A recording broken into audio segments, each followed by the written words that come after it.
मधुबनी शहर स्थित stadium road के समीप सांसद अशोक यादव के आवास पर भारतीय जनता पार्टी के प्रेस कॉन्फ्रेंस का आयोजन किया गया। इस मौके पर कई जनप्रतिनिधि उपस्थित हुए, जहां मुख्य रूप से पिछले दिनों विधायक हरिभूषण ठाकुर बचौल पर हुए हमले को लेकर निंदा की गई।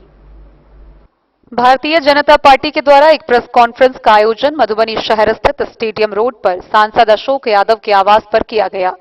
इस अवसर पर मधुबनी सांसद अशोक यादव, बस्ती विधायक हरिभूषण ठाकुर बचौल, विधान परिषद सदस्य घनश्याम ठाकुर तथा जिला अध्यक्ष प्रियांशु सहित अनेक भाजपा कार्यकर्ता उपस्थित थे। प्रेस कॉन्फ्रेंस को संबोधित करते हुए विधायक हरिभूषण ठाकुर बचौल ने बताया कि हाल ही में चौपाल कार्यक्रम के दौरान उनके ऊपर जानलेवा हमला विपक्षियों द्वारा साजिशन करवाया गया। उन्होंने कहा है कि यह हमला पूरी तरह से राजनीतिक द्वेष और उन्हें नुकसान पहुंचाने की नीयत से किया गया। विधायक ने स्पष्ट शब्दों में कहा है कि वह इस मामले को सर्वोच्च न्यायालय तक लेकर जाएंगे ताकि दोषियों को कठोर सजा मिल सके। उन्होंने विपक्षी दलों पर गंभीर आरोप लगाते हुए कहा कि ये लोग मंदिर और मस्जिद के पैसे तक हड़प जाते हैं और जब कोई उनसे सवाल करता है तो उस पर हमला करवा देते हैं।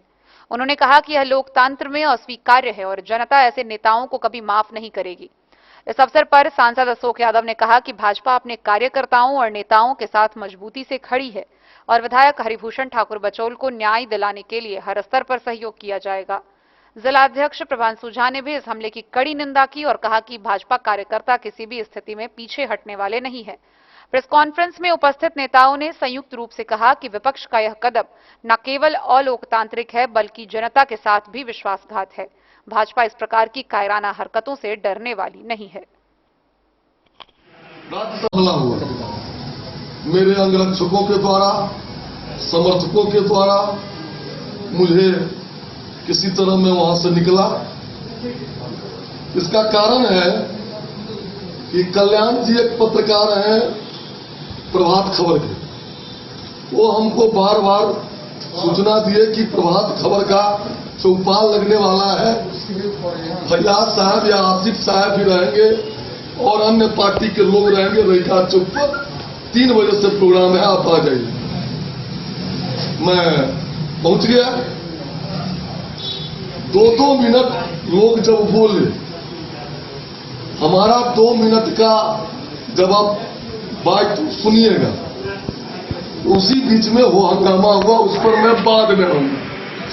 लेकिन ये हमला मुझ पर क्यों हुआ? मैं राज्यसभा सांसद और 10 साल के पूर्व विधायक के पास अगर है वो सब देश का है, कृपया कर इसकी उचित कार्रवाई करें, मंदिर के जमीन को खाली करें, उसके पुत्र को अरेस्ट करें और 307 और षड्यंत्र में त्वरित न्यायालय में केस चलावें। आपके माध्यम से जो 3 क्वेश्चन में पहले पूछा, फिर मैं पूछता हूं कि 10 साल का आपको जवाब देना पड़ेगा विधायक एपचिप से आपने जो किया। दूसरा, जो 25% सीट पर आपको जो एडमिशन कराना है उसकी सूची जारी कीजिए। तीसरा, जो आप मंदिर का जमीन छोड़िए। चौथा, जो अल्लाह का नहीं हुआ यह आदमी कैसा बोल रहा था मधुबनी हवाई अड्डा के मैदान। सर, विपक्षी द्वारा आरोप लगाया जा रहा है कि वो पिता पुत्र में से दोनों सभा स्थल पे मौजूद नहीं थे। इस पे आपका क्या? मैं प्रमाण दे रहा हूं।